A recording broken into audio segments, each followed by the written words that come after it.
¿Ahí se ve? Sí, se ve. Bueno, vamos a arrancar entonces. Algunas de estas obras que vamos a ver, el otro día en el grupo con Martín las repasamos muy rápidamente, simplemente a modo de comentario para liberar los condicionantes que uno tiene en el cerebro, que ya viene preinducido por su propia historia formativa acerca de los materiales, ¿no? Uno cuando habla del tema del ladrillo, que tiene toda una tradición histórica local, es difícil que conciba o se imagine en su mente una obra de este tipo completamente ajena, ¿no? a nuestra forma de pensar. Entonces, fíjense cómo mediante la utilización de una unidad repetitiva, como puede ser el ladrillo, uno puede obtener una piel que parece completamente etérea, liviana. De hecho, si uno se abstrae de la imagen, parece que estuviera por desmaterializarse. Justamente el ladrillo, que es un material que da la sensación de ser algo pesado, que trabaja a partir de la ley de la gravedad, algo rígido, esto es completamente distinto. Y además configura, a partir de la incidencia de la luz, como siempre lo decía el Corbu, ¿no? Configura a partir de la incidencia de la luz otro tipo de figuras que generalmente no están proyectadas inicialmente y que tiene que ver con las sombras, ¿no? Si uno se fija, estos espacios, esta es una vivienda de Diego Arraigada, que combina el ladrillo visto con el hormigón visto. El hormigón visto cumple una función estructural, en este caso, está puesta en los cielos rasos, en los tabiques, que además de cumplir la función expresiva, también cumple una función funcional, porque actúa de baranda en las situaciones de escalera y demás. Pero fíjense en particular cómo el ladrillo aparece del lado derecho como cerramiento, del lado izquierdo como un tamiz espacial, dándole un límite a esta galería que nosotros estamos observando. Y en el piso puede observarse el juego de las luces y sombras, ¿no? Fíjense qué interesante también cuando uno lo mira desde el interior, y acá me quiero detener en el concepto de la ventana, ¿no? De la ventana o de la no ventana, como lo quiera llamar cada uno de ustedes, porque directamente la abertura está condicionada por los límites del espacio. Fíjense los dos paramentos verticales de ladrillo y los dos horizontales de concreto y hormigón, cómo configuran una abertura que después da a esa galería. Y la galería lo que hace en esta situación es actuar de fuelle entre el interior y el exterior de la vivienda, ¿no? Cuando hablamos de ladrillo, y esto lo charlamos con los estudiantes el otro día, que es un material muy elegido por ustedes. Entonces nosotros preguntábamos a qué se debía eso, y muchos hablaban de que era un material autóctono, que era un material de nuestra ciudad y demás. En realidad el ladrillo tiene una historia mucho más rica, viene de nuestros antepasados, es un material milenario. De hecho, se llama mampostería este tipo de bloques porque son puestos con la mano. Toda la tecnología que hoy tenemos y seguimos dependiendo para este recurso de la mano de obra, ¿no? Y eso es muy interesante, sobre todo cuando uno rompe la lógica de utilizarlo únicamente como cerramiento y lo empieza a utilizar con otras intenciones espaciales, como se puede observar en esta perspectiva. O también tenemos esta otra, una obra de vivienda entre medianeras, muy interesante, de Ventura y Birsi, ¿no? Que fíjense cómo, combinando la técnica del ladrillo, considera en su proyecto tres órdenes, ¿no? Un primer orden inferior, más cerrado, protegido de lo que en este caso es la vía pública, con la puerta. Un segundo orden con un tamiz y un degradé particular, y un tercer orden que va ganando mayor integración con el interior, ¿no? Pero lo que me interesa mostrarles de esto es el sentido de la aplicación del material. Fíjense cómo el ladrillo, nuevamente, con una unidad que viene dada, una medida, que dependiendo de la fábrica de donde surja el ladrillo, es la medida en particular, no todos los ladrillos son iguales, pero en este caso hay una exploración de parte del proyectista en función del material disponible para utilizarlo como expresión, como función, como generador de espacio, en algunos casos también como soporte estructural, y hay una investigación delicada del material. ¿A qué me refiero con esto? Hemos visto, con Martín el otro día, que muchos aplicaban el ladrillo solamente como una textura. Y es entendible desde el punto de vista del 3D, porque es una opción que te da el programa. Ahora, el ladrillo es mucho más que una textura. Y cuando lo aplicamos en nuestro proyecto, lo tenemos que aplicar con sentido.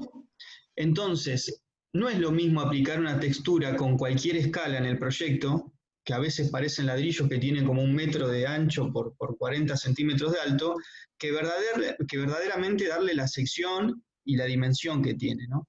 Es importante, a veces nosotros hablamos de ladrillo de 12 por 25 por 5, que es una medida que, insisto, depende de donde se fabrique.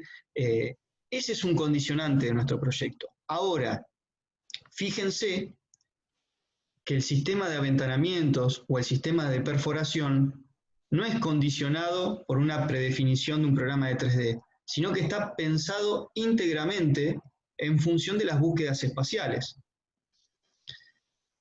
Fíjense acá la importancia de la maqueta, por ejemplo, ¿no? Esta es una maqueta monocromática, toda hecha en madera, pero ven cómo esta pantalla materializada de ladrillo, ¿no?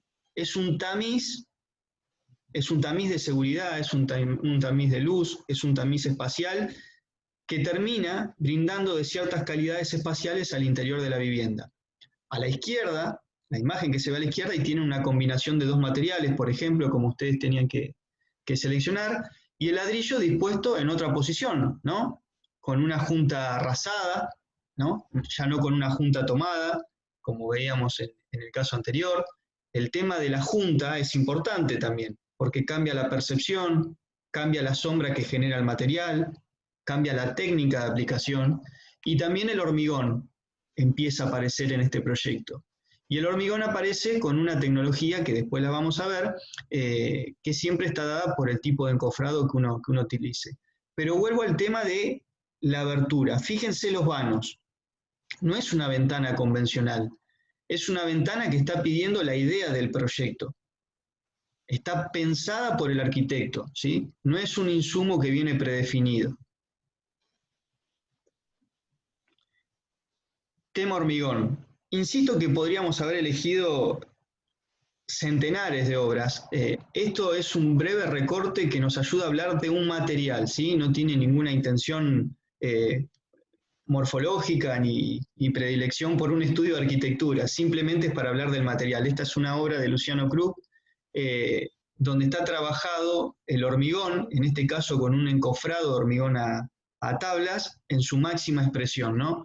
Fíjense que podríamos hasta decir que es un monomaterial, si uno se abstrayera de la presencia de los paños vidriados. Y acá otra vez, el material es estructura, es cerramiento, es expresión, es límite, ¿sí?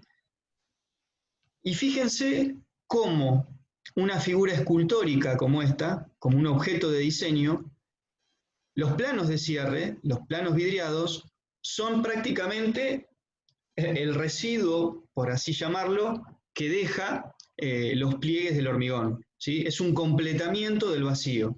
Y claramente, desde el exterior, uno puede observar cómo hay distintas intenciones de perforar la masa trabajando con estos planos, y a partir de eso la definición de las carpinterías. No son las mismas las sensaciones que uno puede obtener desde esta planta alta, con esta carpintería corrida y con esta proporción de aventanamiento, que lo que sucede en la parte inferior de este proyecto, que claramente busca otro tipo de intención, ¿sí? Pero me quiero detener en el tema del material, del hormigón. También un componente muy elegido por ustedes a la hora de sus proyectos. ¿Cuáles son quizá las 2 condicionantes que después van a definir la textura y la expresión del material? Por un lado, tenemos el sistema de encofrados. ¿sí? No es lo mismo un encofrado a tablas horizontales, como en este caso, que también tiene una medida, tiene un alto, tiene pulgadas. No es la textura que yo agarro del 3D y la aplico y me quedan anchos de 50, 40, 30 centímetros. Acá hay una tabla y la tabla tiene una medida. Y por ejemplo, esa medida puede ser de 4 pulgadas, de 5 pulgadas. Eso ya me da una proporción de la escala de la textura del hormigón, ¿no? En este caso, como les decía, hay tablas horizontales, podrían haber sido tablas verticales. También podríamos haber trabajado con fenólicos, que es otro tipo de tecnología. Sabemos que los fenólicos tienen 1,20 o 1,22 por 2,40 o 2,44, ¿sí? Que el fenólico puede tener textura o puede ser laminado, y dependiendo de eso la percepción que después uno tenga del material, ¿sí?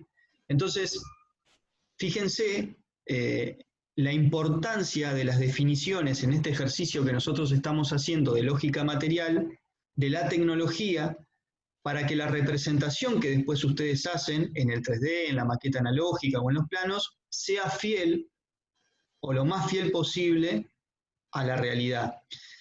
Y es lógico que ustedes en esta instancia de la carrera no tengan todo el conocimiento necesario de lo que les estoy contando. Por eso les pedimos que aprovechen las correcciones y nos pregunten a nosotros, que para eso estamos, para ayudarlos, cómo pueden avanzar con sus intenciones, ¿sí? Repito, tecnología de hormigón a tablas, tecnología de hormigón con fenólicos.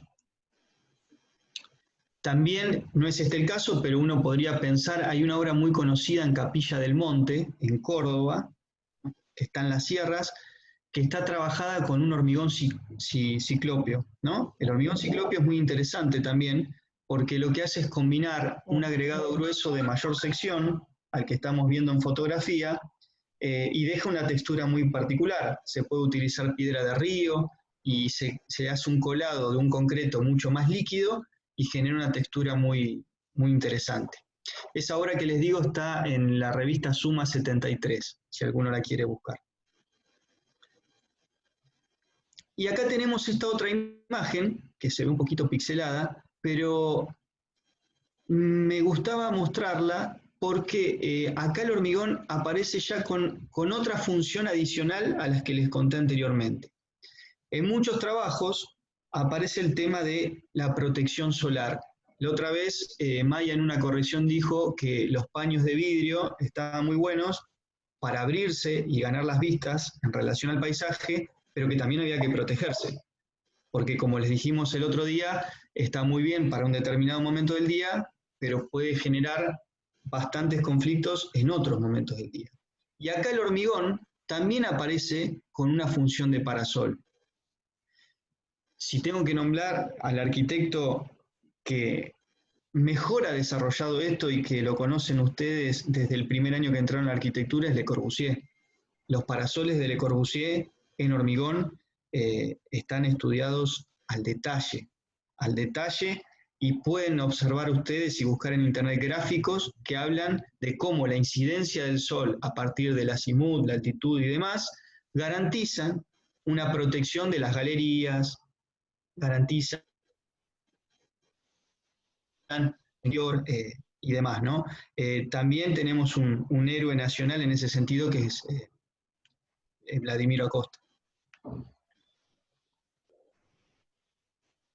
Ahora, siguiendo con la línea de estos espacios, me gustaría mostrárselo desde el interior. Y volviendo acá al tema de la relación interior-exterior.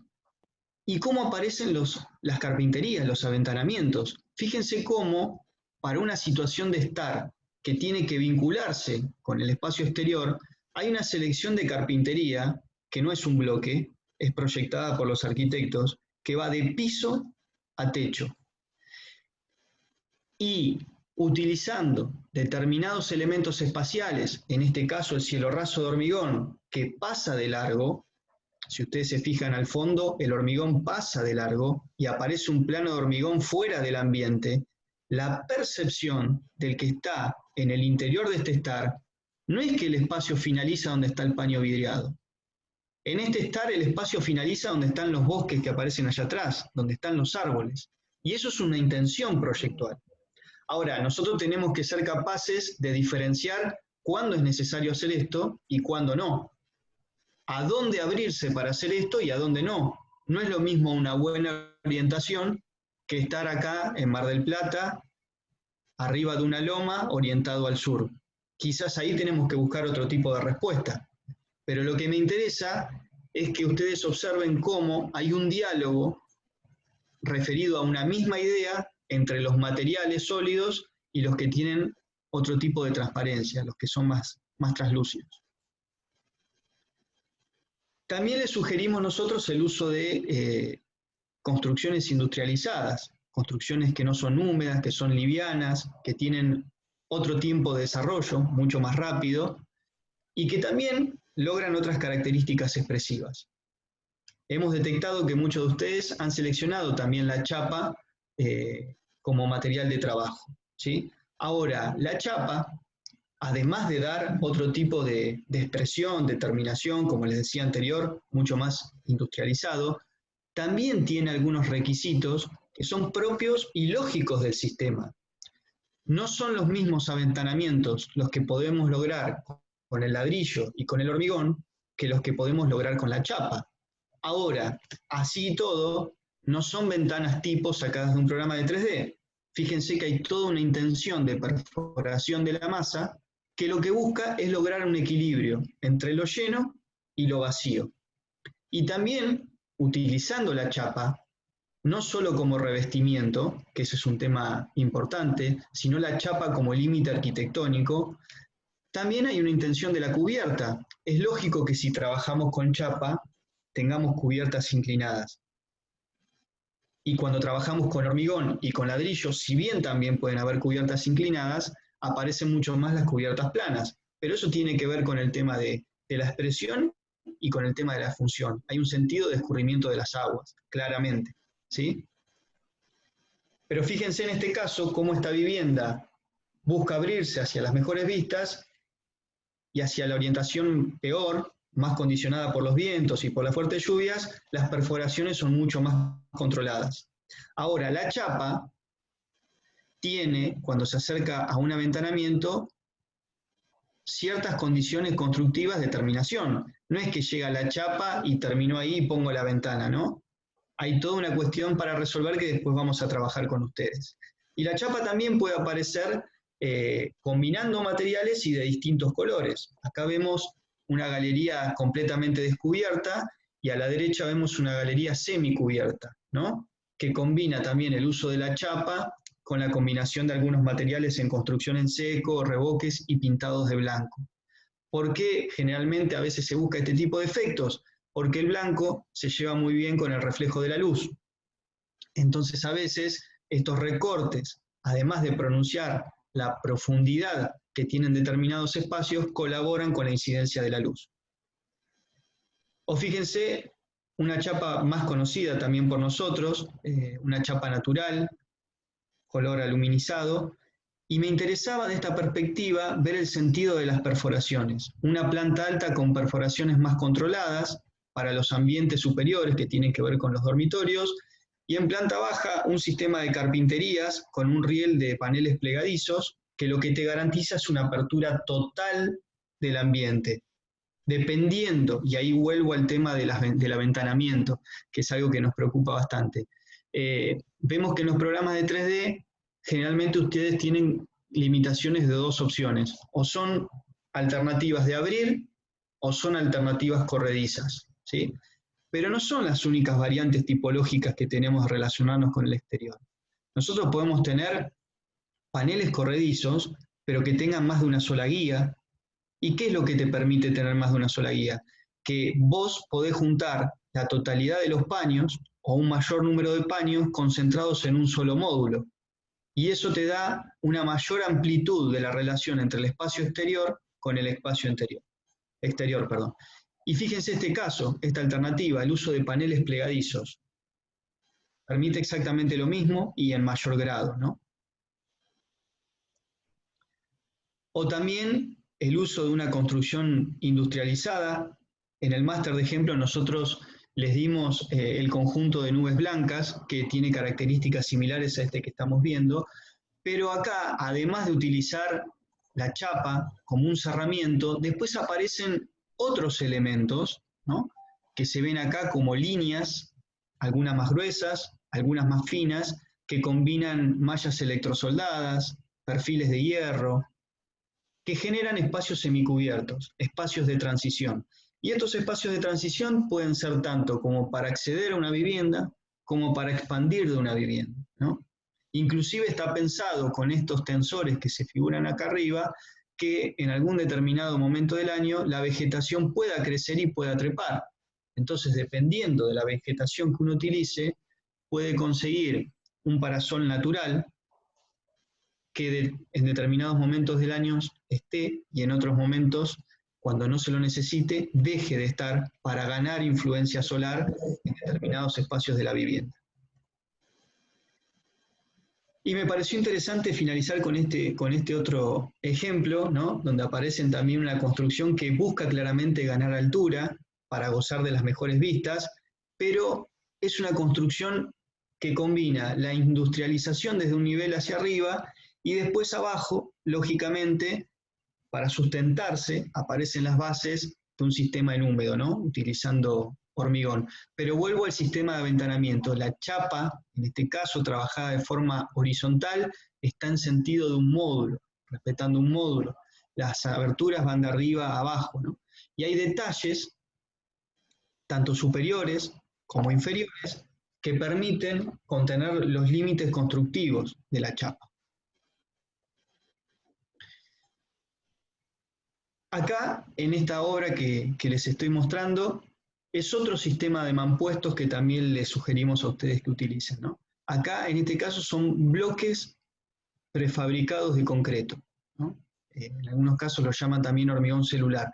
Esta es una obra de un docente del taller, una obra que me gusta mucho mostrarla, y que además de combinar el uso de un sistema estandarizado, que en este caso, insisto, son los bloques, también aparece la combinación de este sistema modular que permite el tamiz entre el interior y el exterior. Acá tenemos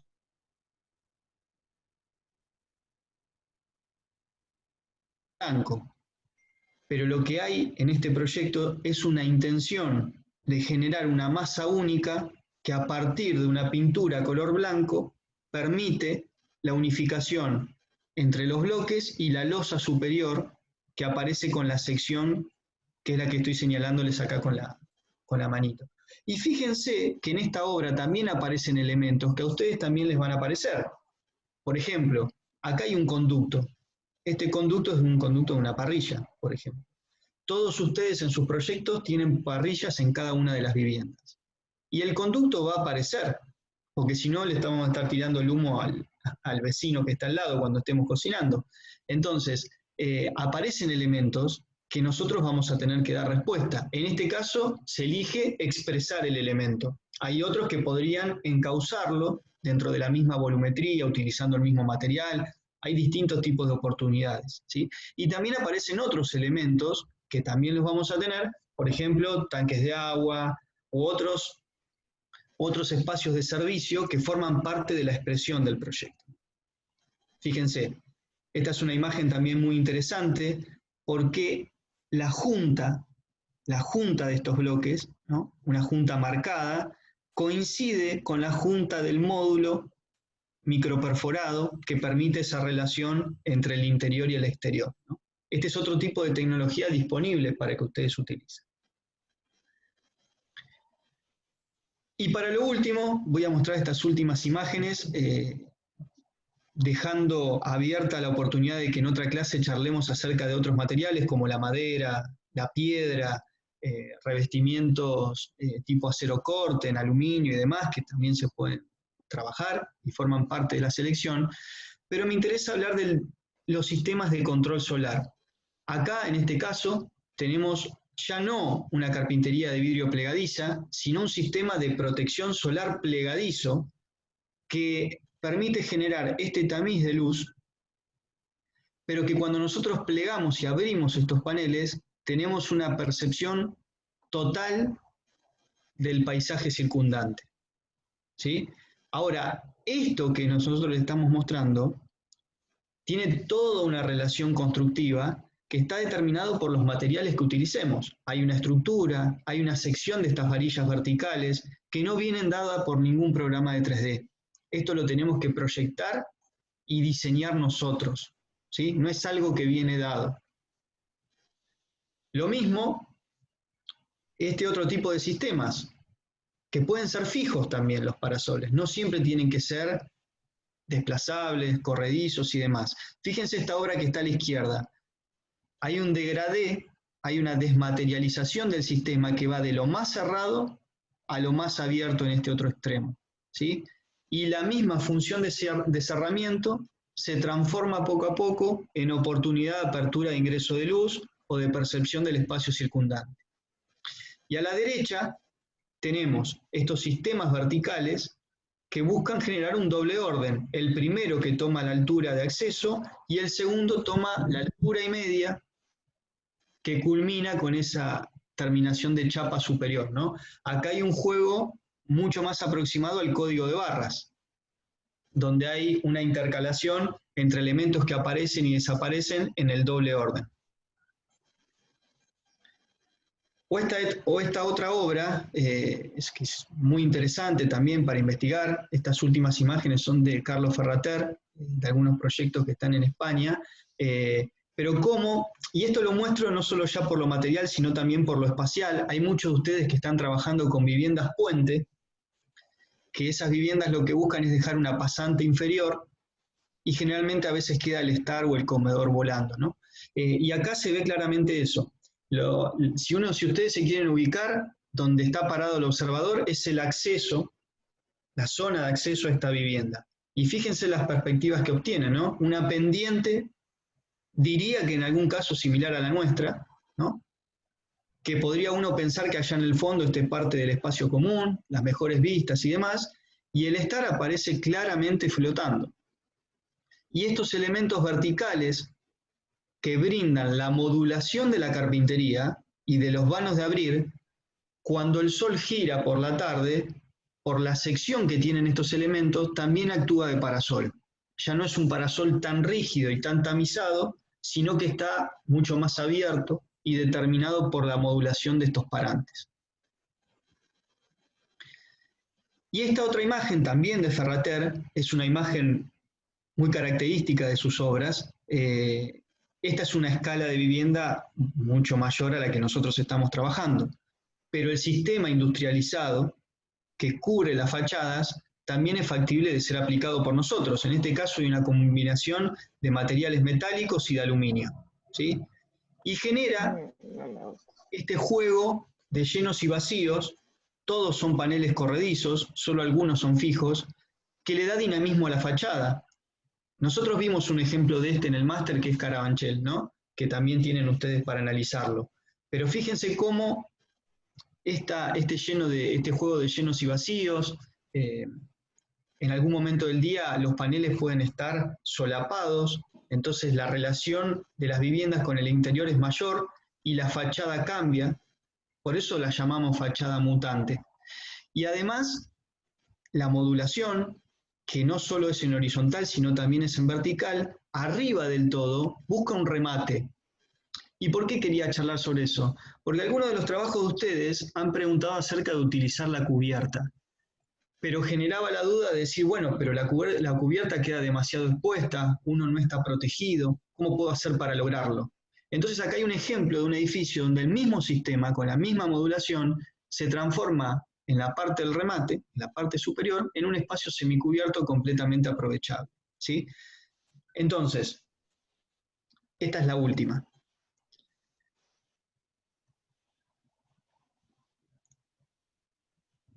¿Volví? Sí, sí. ¿Ahí estamos? Sí. Bien, entonces lo que quería mencionarles es lo siguiente. Traté de hacerlo rápido para que no nos demande mucho tiempo y destinar más espacio a las correcciones, pero era un breve repaso de algunos de los materiales que ustedes tienen disponibles. Insisto, podríamos haber mostrado ejemplos de madera, ejemplos de piedra, de otro tipo de revestimientos que también en algún momento los vamos a mostrar, y esto fue un pantallazo general, que les ayuda a ustedes a abrir la cabeza